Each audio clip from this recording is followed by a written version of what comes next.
Welcome everyone to our whirlwind tour through the apocalypse that Jesus Christ has given to John on Patmos. Okay. Everybody hear me okay? Yes. Oh, yeah. Okay. And of course, apocalypse or revelation means, Unveiling so of this Christ. is the story of the unveiling of Jesus Christ in the history of creation, as documented in the Bible and in the example of the chosen people of God. And it retells the story of the entire Bible in apocalyptic terms, and then gives us a glimpse of what the end of the story looks like. So we've been studying for some time the 17th and 18th chapter of this unveiling. And we spent a lot of time trying to describe, as difficult as it was, and some of our media didn't work out so well. But we identified the scarlet beast covered with blasphemous names and 7 heads and 10 horns. We identified it, you remember, as that beast that we first saw emerge from the sea back in chapter 13, which at that time was an immature form that resembled all of the nations that had held Israel captive. You remember it had the 7 heads of the 4 beasts in Daniel chapter 7. So remember, between them they had 7 heads, because one of the beasts had 4 heads, and the other beast had 1 head, for a total of 7. And you remember that it had, one of the heads appeared to have had a deadly wound. That's not the Antichrist getting shot in the head, folks. The 4th beast in chapter 7 of the book of Daniel. Remember, that beast is killed and its body is burned. So that head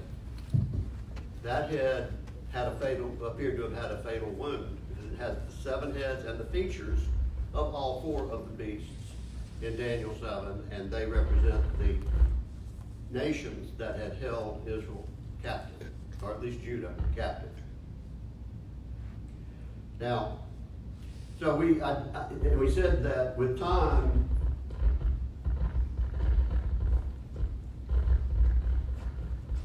I don't know what we're going to do with that. Got a little static. Yeah, and besides the static that's coming from right here, there's some other kind of static for you at home. There's static that's coming out of my mouth, and then there's static that's coming out of the speakers that's not coming out of my mouth. But you remember that beast is now all grown up. And rather, it goes from resembling all of the nations, Babylon, Medo-Persia, Greece, and Rome. And now it's all grown up, and it looks just like the dragon from chapter 12. The scarlet dragon, with the 7 heads, that sweeps 1/3 of the stars from the sky, pursues the children of the woman. And we know that to be Satan. So now this beast is alive and well, and it fully resembles Satan himself. It's all grown up. And you remember there's this figure that rides atop the beast. Now, that's who we're going to talk about tonight. And I've already intimated and even provided some of the evidence for my opinion here, or for what I feel like I'm reading out of it. But we're going to, as we have done all the way through this book, we're going to go back and let the Old Testament help tell us who the woman is. Has anybody ever heard an interpretation of these passages of Scripture? What are some of the opinions of who the whore of Babylon is? Oh, yeah. Yeah, I mean, a lot of people say it's Rome. Some people say it's the Catholic Church. Some people say it's one thing or another. We're going to find out who she is. Now, we've already had a class that explained that the woman is dressed like the high priest of Israel. So from a distance, you might confuse her with the high priest, because she's in the colors and the regalia of the high priest. In fact, when you read these passages in the Greek Septuagint, the Greek translation of the Hebrew Old Testament, it uses the exact words that are used by John in the Revelation to describe her clothing, and it uses the same words to describe the clothing of the high priest in Exodus, if you remember. So it's actually the same words in the Greek Old Testament as John used in the Greek for the book of Revelation. So there's really not much doubt, if you read it, that she appears. But she also matches another description found in the Old Testament, where the prophet speaks of Jerusalem. And she has a lot of other features that we haven't discussed that are illuminated in the Old Testament. For instance, she's holding a golden cup. She's drunk with the blood of God's holy people. Now, and that doesn't mean the Jews. It tells you who God's holy people are in this context. And who are they? Those who bear the testimony of Jesus. And we saw that transition a while back in our study, you remember, where the holy people bear testimony, witness to God. And then, remember, the 12th chapter is the story of the incarnation. The woman clothed in the sun with the moon at her feet and the crown of 12 stars on her head. You remember that astronomical sign, that great sign in heaven? That is the timestamp for the birth of Christ and the incarnation, and represents righteous Israel. So,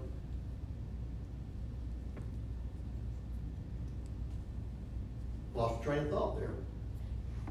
But at any rate, the beast grows up to be the woman and the colors, etc.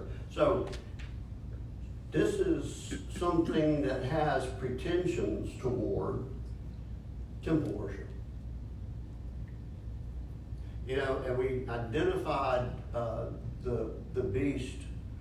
We have not been able to personify this scarlet beast, the seven heads, because I don't think that an individual has emerged yet.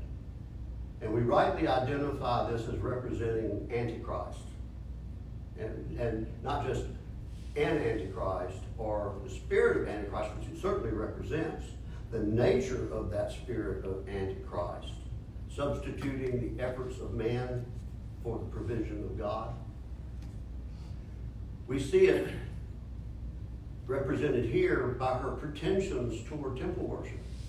Now, we didn't personify it with an individual, but we did sort of describe the nature of that beast as being one of Kabbalism, a secularization, a pursuit of evil in the name of good that emerged out of the Lurian practical Kabbalah and its spawn, Sabbatai Zedik, remember? And subsequent to that, Jacob Frank. And subsequent to that, this ingrained Sabbatean spirit that overlaps. It's not just the Jewish world. It's not just secular Zionism. It's not just labor Zionism. Gentiles have jumped into this whole hog, head over heels, and is represented largely by Freemasonry and other secret orders. And so it's the spirit of Antichrist largely represented and described. So who is this woman, and why does she ride the beast? Why does the beast hate the woman and will eventually be her end? And we find her end described in Old Testament words, being left naked and eat her flesh and burn her with fire, is what the beast is going to do to the woman. So it's really, at this point, the woman represents temple worship and pretensions toward it. And every time there's been a Zionist uprising in the world for the last 5 or 6 centuries, it's actually always been spearheaded by Christians who think mistakenly that there's some third temple that has to be built before Jesus can return. They want to see a third temple because they think that's an obstacle to the second coming of Christ. And that's just not so. Prophetically, the third temple was the one that the remote descendant of David in the Davidic covenant would complete. It was speaking of Christ. Christ said, destroy this temple, I'll raise it in 3 days. We are told that you, by the writer of Hebrews, you yourselves are the temple of God. The church. That's the temple that's spoken of. That's the temple that was prophesied by the Old Testament prophets. It came with Christ. All that was fulfilled when Christ came. We're not looking toward another temple, literal temple in Jerusalem, a structure. We're certainly not, if we're aware at all, we would not urge the Jewish people to return to the sacrificial temple cult. Because I cannot imagine an abomination before the sight of God worse than presuming to offer a sacrifice for sin other than the spotless lamb he provided. So, the woman, she's dressed up like the high priest. She has a gold medallion on her forehead or her turban that, like the gold priest. She's dressed in the colors of the high priest. But when you get close and you look, it's not holy unto the Lord written on that gold plate, like Exodus, I think 28 or 29. Exodus 29 describes. It's Babylon the Great, the mother of prostitutes and of the abominations of the earth. Now we're going to read some Old Testament scriptures. All along we've let the Old Testament help us interpret the Revelation. And of the 404 verses in Revelation, in the Apocalypse, there are over 500 allusions to the Old Testament. It is a graduate course in the Old Testament. You really, I mean, I have learned more Old Testament studying the book of Revelation than I ever knew before. So let's look. There are a few little minor prophets in the Old Testament that speak to this. Them glasses, you Sir? see close up or Yeah, I just need them to see close up. Little lightweight prophets like Isaiah, Ezekiel, Jeremiah, Hosea. You know, little lightweight minor prophets there, but that we're going to read from. First one I want to read from is Isaiah. And you don't have to go very far. Isaiah has a lot to say about Jerusalem. And he has a lot to say about Judah. But in the, you have to let me get there. But in the first chapter and 21st verse of Isaiah, he says something about Jerusalem. He said, the vision concerning Judah and Jerusalem that Isaiah, son of Amoz, saw during the reigns of Uzziah, Jotham, Ahaz, and Hezekiah, kings of Judah. What chapter was that in? 1. Chapter 1 and verse what? Mm-hmm. And what verse? I'm reading verse 1, but I'm going to go to 21. Oh, okay. Okay. I'm just letting you know that this is concerning Jerusalem. I'm sorry, I misunderstood. Yeah. So I read the first verse just to let you know that what he says in this chapter concerns Judah and Jerusalem. Okay. So and we can, all of it's interesting. I mean, all of this is just fascinating in these contexts. But if we go down to the 21st verse, it gets very pointed. See how the faithful city, Jerusalem, has become a prostitute. She was once full of justice, righteousness used to dwell in her, but now murderers. And we can read about it, it characterizes them really very well. But this is where Isaiah very directly says Jerusalem is a prostitute. Go to Ezekiel 16. Now, Ezekiel, I'm gonna, I've got a little narrator thing on my thing. I think I'm gonna let him read Ezekiel. Because Ezekiel has a fondness for descriptions of things that border on pornographic.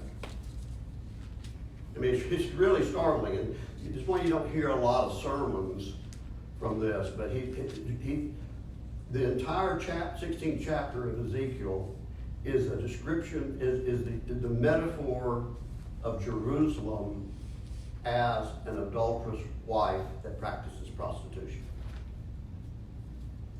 Now, we can, let the narrator read it. That way you can't blame me for making this stuff up. Ezekiel 16. The word of the Lord came to me. Son of man, confront Jerusalem with her detestable practices and say, this is what the sovereign Lord says to Jerusalem.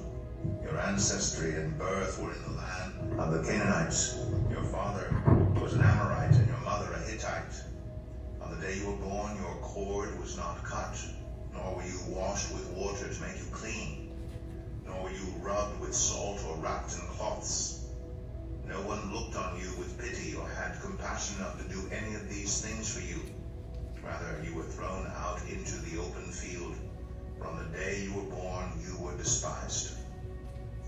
Then I passed by and saw you kicking about in your blood. And as you lay there in your blood, I said to you, live. I made you grow like a plant of the field. You grew and developed and entered puberty. Your breasts had formed and your hair had grown, yet you were stark naked. Later I passed by, and when I looked at you and saw that you were old enough for love, I spread the corner of my garment over you and covered your naked body. I gave you my solemn oath and entered into a covenant with you, declares the sovereign Lord, and you became mine. I bathed you with water and washed the blood from you and put ointments on you. I clothed you with an embroidered dress and put sandals of fine leather on you. I dressed you in fine linen and covered you with costly garments. I adorned you with jewelry and put bracelets on your arms and a necklace around your neck. And I put a ring on your nose, earrings on your ears, and a beautiful crown on your head. So you were adorned with gold and silver. Your clothes were fine linen and costly fabric and embroidered cloth. Your food was honey, olive oil, and the finest flour. You became very beautiful and rose to be a queen. And your fame spread among the nations on account of your beauty, because the splendor I had given you made your beauty perfect, declares the sovereign Lord. But you trusted in your beauty and used your fame to become a prostitute. You lavished your favors on anyone who passed by, and your beauty became his. You took some of your garments to make gaudy high places where you carried on your prostitution. You went to him, and he possessed your beauty. You also took the fine jewelry I gave you, the jewelry made of my gold and silver, and you made for yourself male idols and engaged in prostitution with them. And you took your embroidered clothes to put on them, and you offered my oil and incense before them. Also the food I provided for you, the flour, olive oil, and honey I gave you to eat, you offered as fragrant incense before them. That is what happened, declares the sovereign Lord. And you took your sons and daughters whom you bore to me and sacrificed them as food to the idols. Was your prostitution not enough? You slaughtered my children and sacrificed them to the idols. In all your detestable practices and your prostitution, you did not remember the days of your youth, when you were naked and bare, kicking about in your blood. Woe, woe to you, declares the sovereign Lord. In addition to all your other wickedness, you built a mound for yourself and made a lofty shrine in every public square. At every street corner you built your lofty shrines and degraded your beauty, spreading your legs with increasing promiscuity to anyone who passed by. You engaged in prostitution with the Egyptians, your neighbors with large genitals, and aroused my anger with your increasing promiscuity. So I stretched out my hand against you and reduced your territory. I gave you over to the greed of your enemies, the daughters of the Philistines, who were shocked by your lewd conduct. You engaged in prostitution with the Assyrians too, because you were insatiable. And even after that, you still were not satisfied. Then you increased your promiscuity to include Babylonia, a land of merchants. But even with this, you were not satisfied. I am filled with fury against you, declares the sovereign Lord, when you do all these things, acting like a brazen prostitute. When you built your mounds at every street corner and made your lofty shrines in every public square, you were unlike a prostitute, because you scorned payment. You adulterous wife, you prefer strangers to your own husband.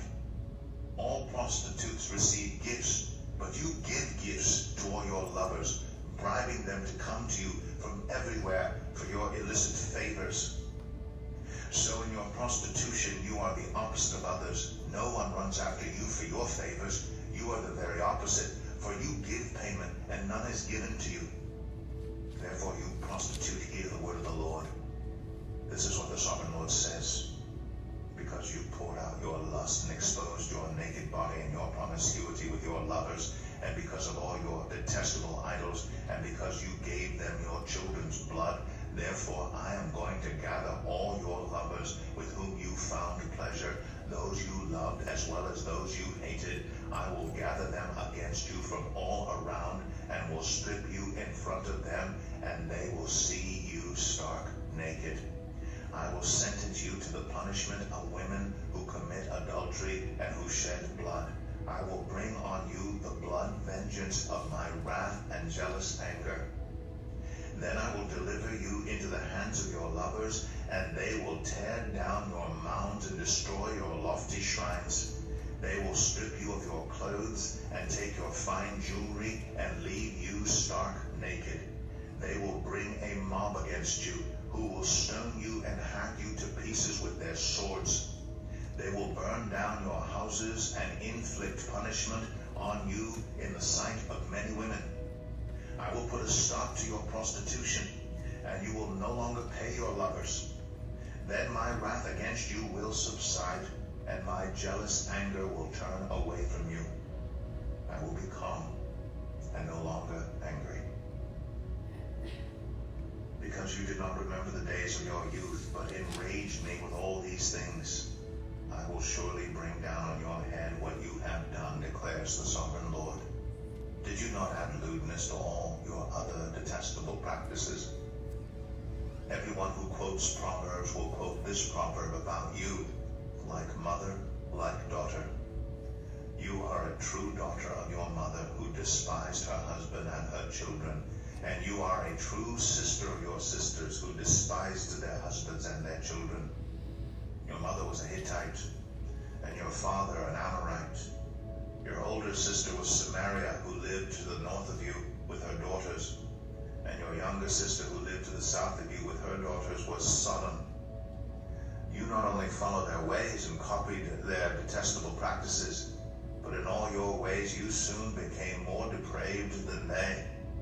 As surely as I live, declares the sovereign Lord, your sister Sodom and her daughters never did what you and your daughters have done. Now this was the sin of your sister Sodom. She and her daughters were arrogant, overfed, and unconcerned. They did not help the poor and needy. It goes on. Judd, do you recall having heard some of that descriptive language anywhere else? Like 17th and 18th chapter of Revelation? Yeah. Quite a lot of it. All right, well, Jeremiah has a whole lot to say about this. Let's go to Jeremiah 2 and 20. starts pretty quick and it goes to the end of the Jeremiah's prophecy. Don't forget your mic. Ah.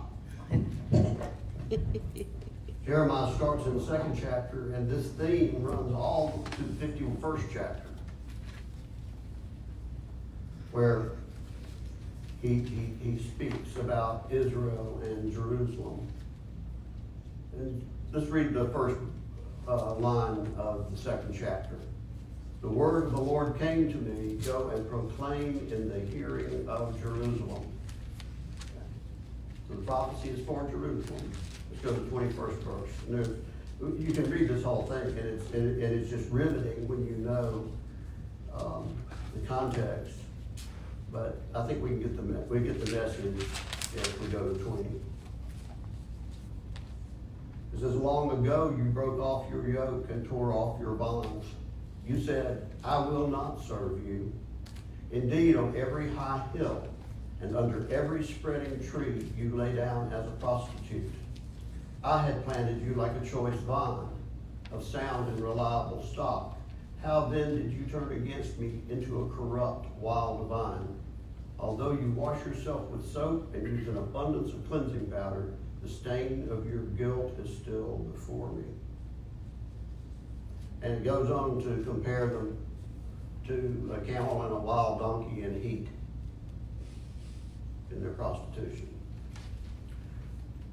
Jeremiah 3, the very next chapter,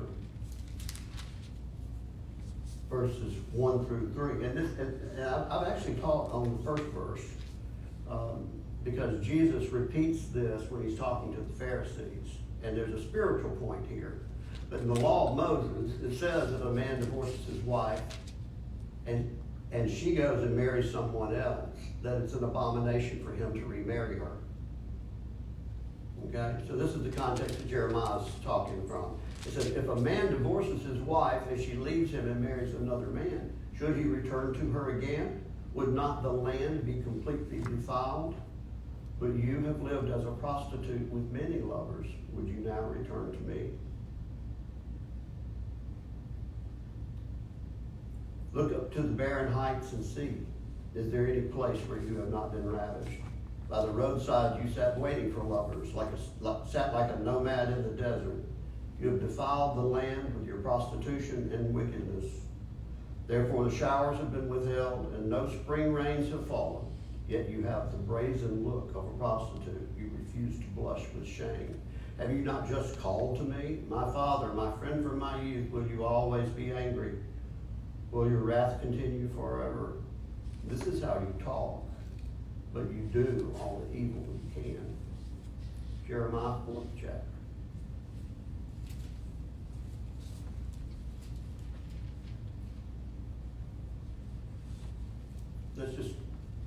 Let me read the 5th verse and then I'll read the 30th verse.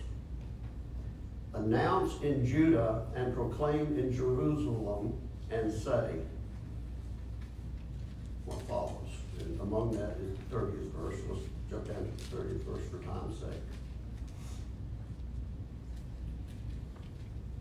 21? 21? Where you going to? 30, Jeremiah 4 and 30. 4 and 30. Mm-hmm. What are you doing, you devastated one? Why dress yourself in scarlet and put on jewels of gold? Why highlight your eyes with makeup? You adorn yourself in vain. Your lovers despise you. They want to kill you. The beast hates the woman and will kill her. Jeremiah 51. They're just going to go to the end here in Jeremiah. I think you get the picture.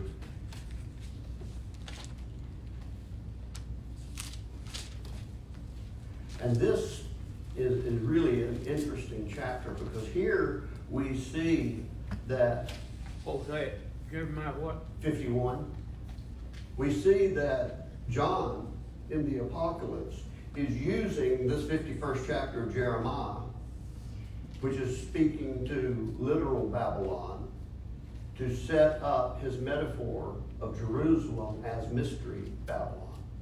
Now we know the woman is not actual Babylon, because John says it's a mystery. Therefore, it's not taken literally. She has written on her forehead, Babylon. But it's not literal Babylon. He's setting up the metaphor of Jerusalem as the prostitute, as did the prophets before him. And so here we're going to see some interesting language that we see repeated in the 17th and 18th chapter, because John is structuring his metaphor of the woman on the beast after this prophecy against literal Babylon. And this is what the Lord says. See, I will stir up the spirit of a destroyer against Babylon and the people of Leb-Kamai. I will send foreigners to Babylon to winnow her and to devastate her land. They will oppose her on every side in the day of her disaster. Let not the archer string his bow, nor let him put on his armor. Do not spare her young men. Completely destroy her army. They will fall down slain in Babylon, fatally wounded in her streets. For Israel and Judah have not been forsaken by their God, the Lord Almighty, through their land, though their land is full of guilt before the Holy One of Israel. Now here we see, come out of her, my people. Flee from Babylon is what it says, but it can be translated either way. Run for your lives. Do not be destroyed because of her sins. It's time for the Lord's vengeance. He will repay her what she deserves. You remember one of the bowls of God's wrath? Turned the waters into blood, and it says, it's fitting. She shed the blood of the saints, and now that she deserves to be given blood to drink. And all this is because when we see the bowls poured out, we know who's being judged. It's not the whole world. It's the woman. He says, come. You've seen all these bowls that the angels are pouring out. Come, let me show you the judgment of the woman.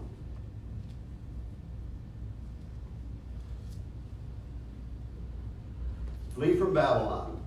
Come out of her, my people. Run for your lives. Do not be destroyed because of her sins. It's time for the Lord's vengeance. He will repay her what she deserves. Babylon was a gold cup in the Lord's hand.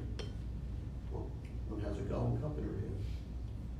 She made the whole earth drunk. The nations drank her wine, and therefore they are now gone mad. Babylon will suddenly fall and be broken. Wail over her. Get balm for her pain. Perhaps she can be healed. We would have healed Babylon, but she cannot be healed. Let us leave her and each go to our own land, for her judgment reaches to the skies. It rises up as high as the heavens. And where does the smoke of her destruction rise? The 18th chapter.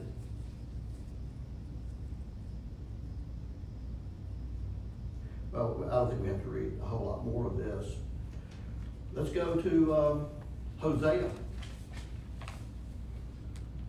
If we want to look at the metaphor, Jose what? Hosea, just the whole book. I'm really not going to read it because I think everybody here is familiar enough with it that when I described it, that's really kind of the whole thing. It's Hosea in the very first chapter says, go find a prostitute and marry her and have children by her. And it's a sad story because she's constantly leaving him and running off and becomes the property of another man. And God says, go buy her back.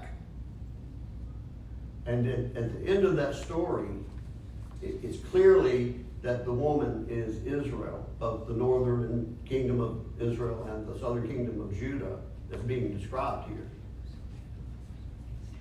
And he just says it explicitly. And finally, when he buys her back, after she's become the property of another man in another town, he says,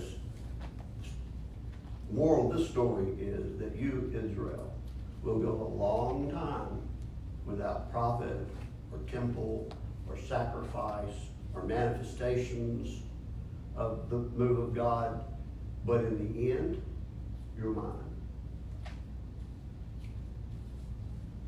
Now, if that's not enough evidence for us, even church fathers in their commentaries on the book of Revelation saying that John told, there's one that says that John told Polycarp, and Polycarp told Irenaeus, and Irenaeus told me,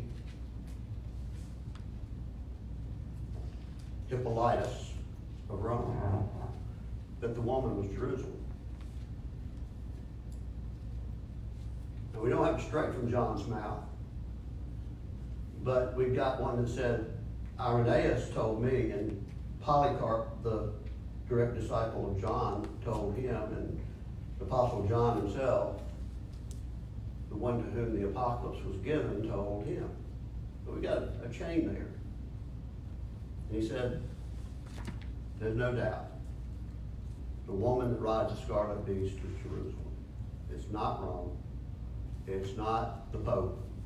It's not the Catholic Church. It's Jerusalem. And what a mockery when the city is referred to as Israel's eternal capital.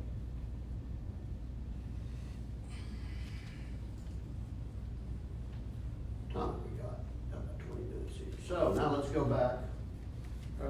Almost 8. Yes. It's 7:40. Okay, thank you. So let's go back to our 17th and 18th chapter. Now, knowing what we know, and knowing that the beast, the scarlet beast, is Satan's influence in this world, it's not that the Kabbalah doesn't believe in God, but it believes in a God that's this diffuse, impersonal force that is imperfect, and it's man's job to help him get himself straightened out. That through the efforts of man, God will be changed and perfected. That's kind of backwards, don't you think? But that's the very nature of evil. To take what is good and make it evil, and take what is evil and make it good. Remember, we read the prophet last week, I believe, was woe to those who call evil good and good evil. That is the spirit of Antichrist. If you're looking for some secular leader out of Baghdad or Europe or no. We know through this interpretation that Revelation is a very Hebrew-centric book. It uses the example of the chosen people of God all the way through, even to the end. And chosen people are not the same as the holy people from the time that the 12th chapter.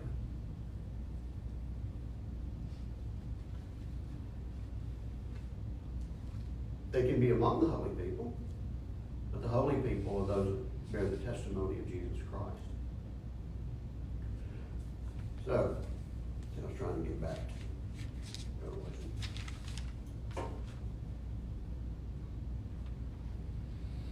So now, I think we ought to read the 17th and 18th chapter again in light of what the Old Testament prophets have just told us.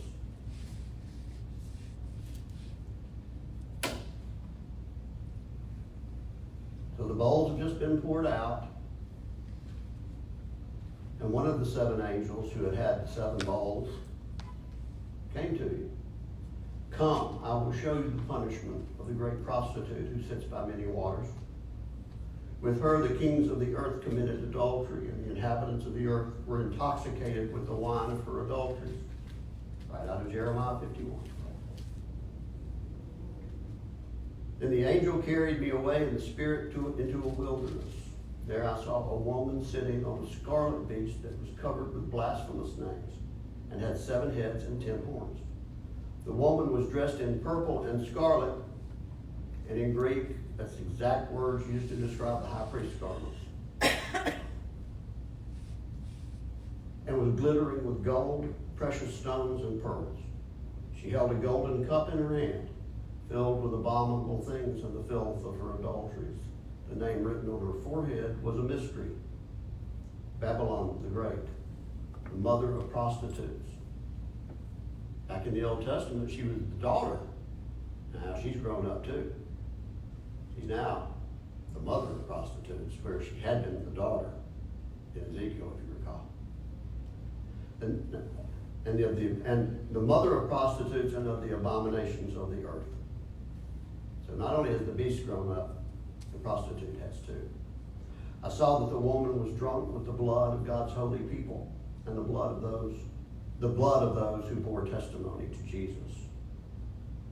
When I saw her, I was greatly astonished. Then the angel said to me, "Why are you astonished? I will explain to you the mystery of the woman and of the beast she rides, which has the 7 heads and 10 horns. The beast which you saw once was, now is not, and yet will come up out of the abyss and go to its destruction." Let me stop to say here that the Messiah of the Kabbalah is the serpent that arises from the abyss. It's stated explicitly. Anyway, inhabitants of the earth whose names have not been written in the book of life from the creation of the world will be astonished when they see the beast. And you can add again, it's back. Where has it been?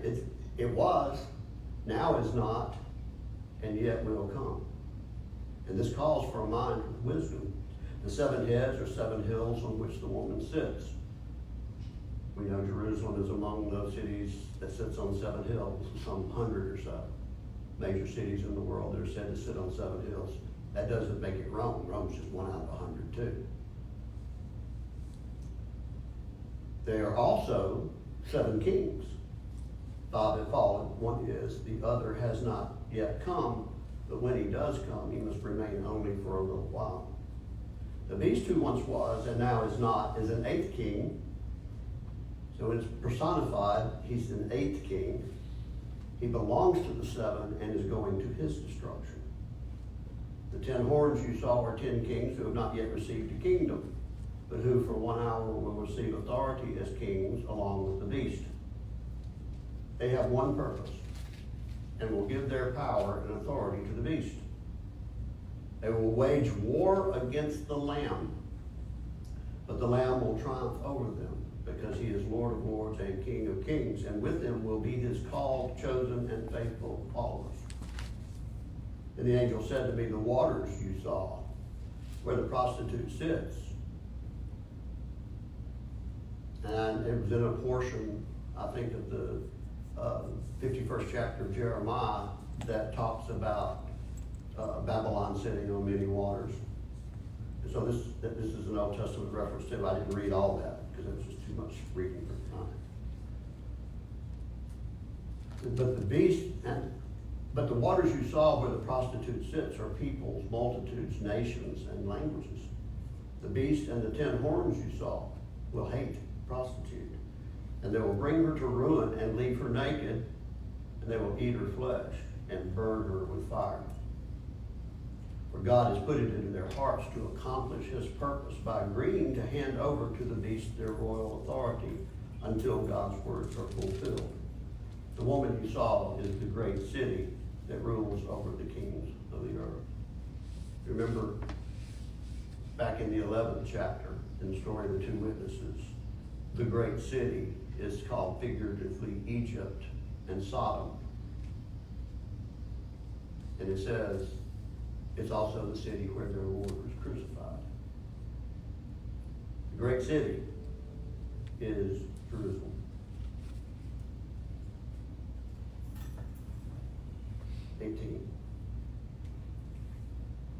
After this, I saw another angel coming down from heaven.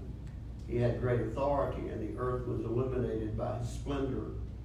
With a mighty voice, he shouted, "Fallen, fallen is Babylon the Great.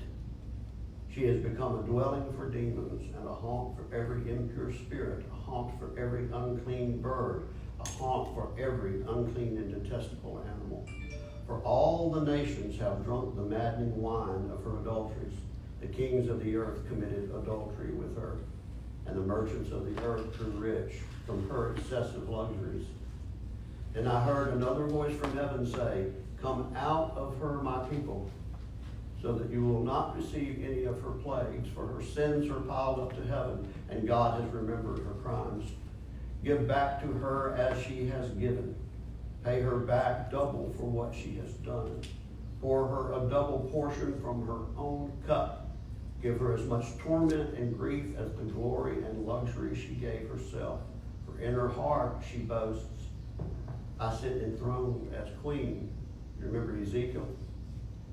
I made you a queen. I took you, I cleaned you up, I adored you, I made you a queen. And she says in her heart, I sit enthroned as queen.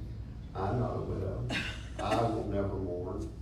And you remember the covenant at Moab, where he says, if anyone hears this oath and says to themselves,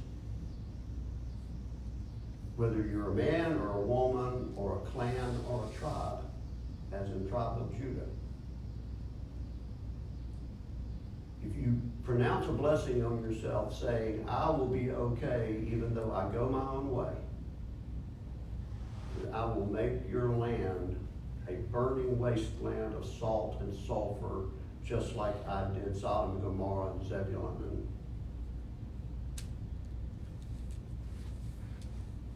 she's saying, I sit enthroned as queen, I am not a widow, I will never mourn. Therefore, 8th verse, in one day her plagues will overtake her. Death, mourning, and famine, she will be consumed by fire.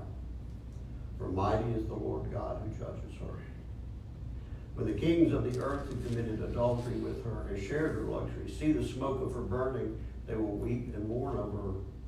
Terrified at her torment, they will stand far off and cry, Woe, woe to you, great city, you mighty city of Babylon.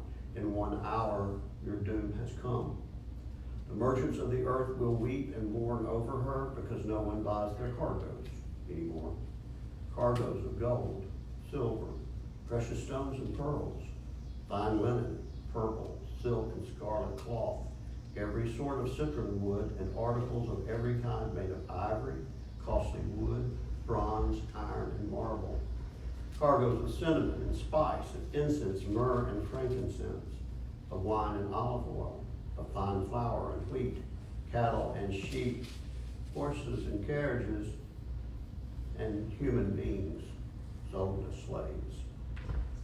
They will say, the fruit you longed for is gone from you, all your luxury and splendor have vanished, never to be recovered.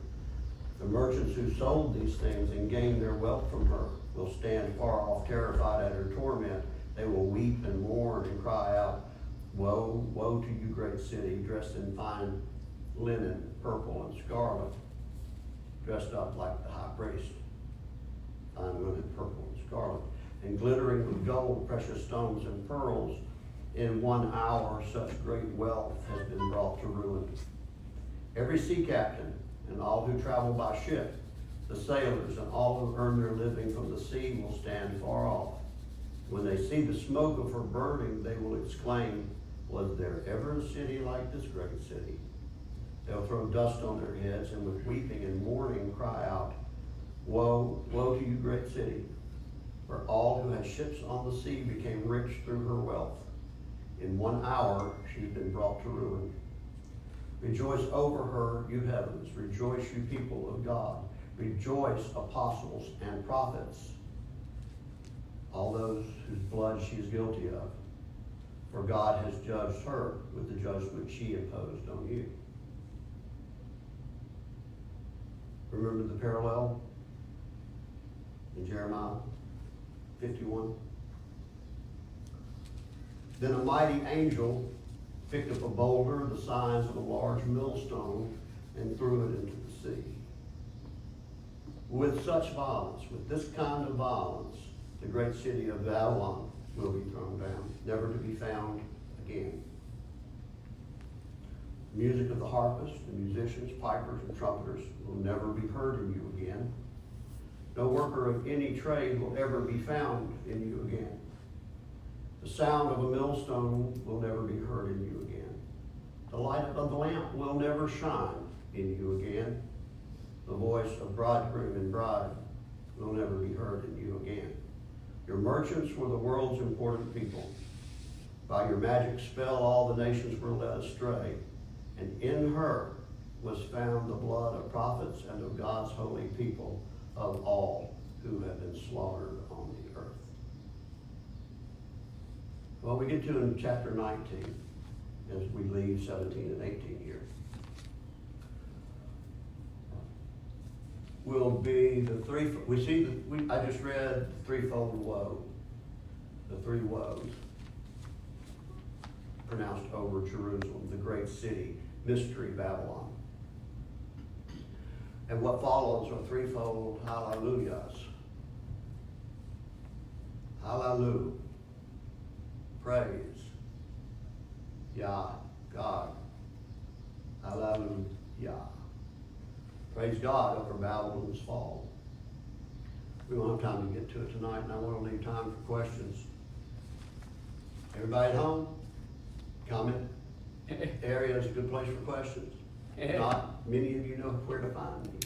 Good night.